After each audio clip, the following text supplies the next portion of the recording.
வணக்கம். இது மித்ராக் ஸ்டோரிங்க. நாம் இனி தினமும் ஒவ்வொரு கதையாக பார்க்க போகிறோம். இன்றைக்கி பார்க்க போகிற கதை என்னென்னு கேட்டிங்கன்னா, அதிசய கிணறும் அதில் இருக்க நீரும். ஒரு நாட்டில் பார்த்தீங்கன்னா, ஒரு காவலாளி ஒரு திருடனை கையங்களமாக பிடிச்சிட்டாருங்க. கையங்களமாக பிடிச்ச உடனே அவர் என்ன பண்ணியிருக்காரு, அந்த நாட்டு மன்னனுக்கு முன்னாடியே கொண்டு போய், இவன் தான் அரண்மனையில் இருக்க பொருட்கள்லாம் திருடினான், நகை ஆபரணம்லாம் அந்த இருக்குது பாருங்கள், ரொம்ப பேராசை பிடிச்சவனாக இருக்கான், இவனுக்கு ஏதாவது தண்டனை வழங்கணும் ராஜா அப்படின்னு சொல்லிட்டு மன்னன்ட்ட அந்த காவலாளி கேட்குறாரு.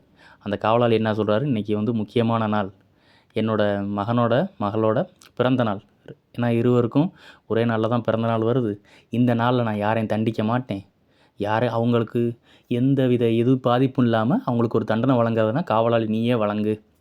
உடனே அந்த காவலாளி சொல்கிறார், மன்னா நான் வேணால் இவங்களை நாடு கடத்திடவா? சரி அப்படியே இஷ்டம் போல் செய்ய அப்படின்ட்டாரு ராஜா.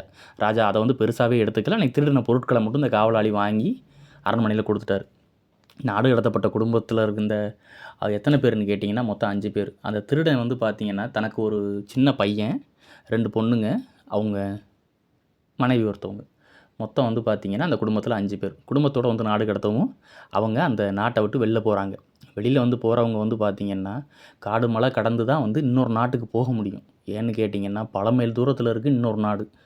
இப்படி இருக்கும்போது இவங்க அவ்வளோ இதாக போக முடியாது. இவங்களுக்கு பார்த்திங்கன்னா எந்தவித சரிவிதமான பாதைகளும் இல்லை. ஏன்னா அந்த மன்னன் பார்த்திங்கன்னா தன்னோட பாதுகாப்புக்கு பார்த்திங்கன்னா தன்னோட நாட்டையும் கோட்டையும் மக்களுக்காக பார்த்திங்கன்னா தனித்து இந்த மன்னன் வச்சுருந்துருக்காப்புல. அதனால இந்த திருடன் என்ன பண்ணுறாப்புல, வேறு வழி இல்லாமல், சொந்த நாட்டிலே அவர் திருடியிருக்காருல, வேறு வழி இல்லாமல் இவர் காடு மலையெல்லாம் ஏறி தன்னோட குழந்தைங்களை கூட்டிக்கிட்டு அவர் வர்ற வழியில் வந்துட்டுருக்காரு. என்னான்னு கேட்டிங்கன்னா, வர்ற வழியில் ஏதோ ஒரு கொஞ்சம் தூரம் பார்த்திங்கன்னா, கொஞ்சம் மைல் தூரம் பார்த்திங்கன்னா அவருக்கு ஏதோ சாப்பாடு இதெல்லாம் கிடச்சிருக்கு. சாப்பாடு தண்ணி இதெல்லாம் சாப்பிட்டு வந்துட்டார். அந்த நாட்டை ஒட்டி உள்ள இடங்கள்ல அதுக்கப்புறம் பார்த்திங்கன்னா அங்கே அவருக்கு சாப்பிட்றதுக்கு எதுவும் கிடைக்கல. அப்படிங்கும்போது அந்த குழந்தைங்களும் பசி இல்லாமல் பசியோடு வந்துக்கிட்டு இருக்குங்க.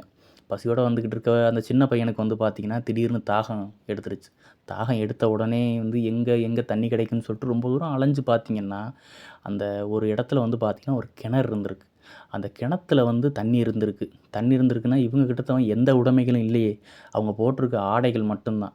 அப்படி இருக்கும்போது தன்னோட ஆடைகளை முடிச்சு போட்டு அந்த கிணத்துக்கு உள்ளே இறங்கிட்டார் அந்த திருடன், இந்த பசங்களோட அப்பா. அவருக்குள்ளே இறங்கி என்ன பண்ணிட்டார், தண்ணி எடுத்து குடிச்சிட்டார். தண்ணி அருமையாக இருந்திருக்கு, நல்ல தண்ணியாக தான் இருந்திருக்கு. சரி தண்ணி இவர் குடிச்சிட்டாரு, மேலே இருக்கவங்களுக்கு அந்த தண்ணியை கொடுக்கணும்ல, வேறு வழி இல்லை. அந்த ஆடையில் நனைச்சி அவங்களுக்கு மேலே கொடுப்போம் அப்படின்னு சொல்ல, அது பார்த்திங்கன்னா ஒரு சில ஊர் மக்கள், அந்த ஆடு மாடு மேய்க்கிறவங்க ஒரு சிலர் வருவாங்க போல் அந்த ஏரியாவில்.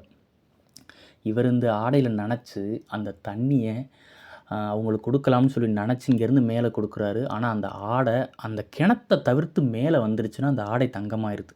அப்போ அந்த திருடனுக்கு அதீத ஆசை. என்னான்னு கேட்டிங்கன்னா, இது என்ன இந்த தண்ணியில் நனைச்சி எந்த பொருளை கொடுத்தாலும் தங்கமாக மாறுதே அப்படின்னு சொல்லிட்டு, சரி இவங்களுக்கு தாகம் எடுக்குதா, வேறு வழி இல்லை. ஏன்னா தண்ணியை நனைச்சி நம்ம எந்த பொருளை கொடுத்தாலும் அங்கே தங்கமாக மாறிடுது. அப்படி இருக்கும்போது என்ன பண்ணிட்டாங்க, அந்த மனைவி அவங்களும் கிணத்துக்குள்ளே இறங்கிட்டாங்க. அந்த ஆடை மேலே அந்த கயிறு மாதிரி கட்டி கிணத்துல அவங்களும் இறங்கி தண்ணியை குடிச்சிட்டாங்க. தண்ணியை குடித்ததுக்கப்புறம் அங்கே பார்த்திங்கன்னா ஒரு ஆடு மேய்க்கிறவர் வந்திருக்காரு. ஆடு மேய்க்கிறவர் என்ன பண்ணுறாரு, இந்த 3 பசங்க இருக்கவும் கேட்டிருக்காரு, யார் நீங்கள், இங்கே என்ன பண்ணுறீங்க அப்படின்னு கேட்கும்போது, அந்த கிணத்துக்கிட்ட போகாதீங்க, அது அந்த கிணறு கொஞ்சம் ஆழமான கிணறு, ஆபத்தான கிணறு. அவருக்கு அந்த கிணத்தை பற்றி நல்லா தெரிஞ்சிருக்கும் போல். சரி இப்படி சொல்லவும் இந்த பசங்க திருடனோட பசங்களில் அப்படிங்கிறத கூட இந்த கீழே இருந்த பெற்றவங்களும் என்ன சொல்லிட்டாங்க, நாங்கள் இருக்கிறோம்னு சொல்லாதீங்க, இந்த கிணத்தை பற்றி முக்கியமாக அவங்கள்ட்ட சொல்லாதீங்கன்னு கீழே இருக்கவங்களும் சொல்லிட்டாங்க. கிணத்தை பார்த்துட்டே இருந்த பசங்க, இங்கே வாங்க உங்களுக்கு என்ன தாகம் எடுக்குதா அப்படின்னு சொல்லவும், அவர் கொஞ்சம் தண்ணி வச்சுருந்துருப்பார் பானையில். அந்த பானையில் இருக்க தண்ணி எடுத்து அந்த பசங்களுக்கு கொடுத்துட்டாரு. கொஞ்ச நேரம் இருந்த பசங்களும், நாங்கள் அந்த வேறு நாட்டுக்கு போகிறோம், எங்கள் அம்மாவும் அப்பாவும் முன்னாடி போகிறாங்க, நாங்கள் பின்னாடி போனோம், தண்ணியை பார்த்தவும் தண்ணி குடிச்சிட்டு போகலாம்னு நாங்கள் இருந்தோம் அப்படின்னு இந்த பசங்க அந்த ஆடு மேய்க்கிறவர் சொல்கிறார். ஆடு மேய்க்கிறவரும் பார்த்திங்கன்னா கொஞ்சம் சாயந்தரம் நேரம் ஆகும் அப்படிங்கிறதுனால அவர் கிளம்பி போயிட்டார். நீ பசங்களாம் பார்த்து போங்க, இன்னும் ஒரு கொஞ்சம் தூரம் தான் இருக்குது, அடுத்த அந்த நாடு வந்துடும், நீங்கள் அங்கே போய் இருந்துக்கலாம் அப்படின்னு அவரும் பொறுமையாக சொல்லிட்டு போயிட்டார். இந்த பெற்றவங்க இருக்காங்கள்ல, கீழே 2 பேரும் கீழே இறங்கினவங்க, சரி பசங்களை வச்சு அவங்களும் தண்ணி குடிச்சிட்டாங்க அப்படிங்கிறதுனால மேலே வந்துடலாம் அப்படின்னு சொல்லிட்டு கிணத்துக்கு மேலே வரலாம்னு ட்ரை பண்ணுறாங்க. கிணத்துக்கு மேலே வந்தவங்கள ஃபஸ்ட்டு அந்த திருடனோட மனைவி இருக்காங்க பார்த்தீங்களா, அவங்க மேலே வந்திருக்காங்க. அந்த துணியை பிடிச்சிட்டு மேலே வந்தவங்க தங்கமாக மாறிட்டாங்க. கீழே இருந்த மேலே இருந்த குடும்பம் என்ன நினைக்கணும் பாருங்கள். கீழே இருக்கிறவர் கடைசியில் ஏறி இருப்பாரா, ஏறிக்க மாட்டாரான்னு நீங்கள் தான் முடிவு பண்ணிக்கணும்.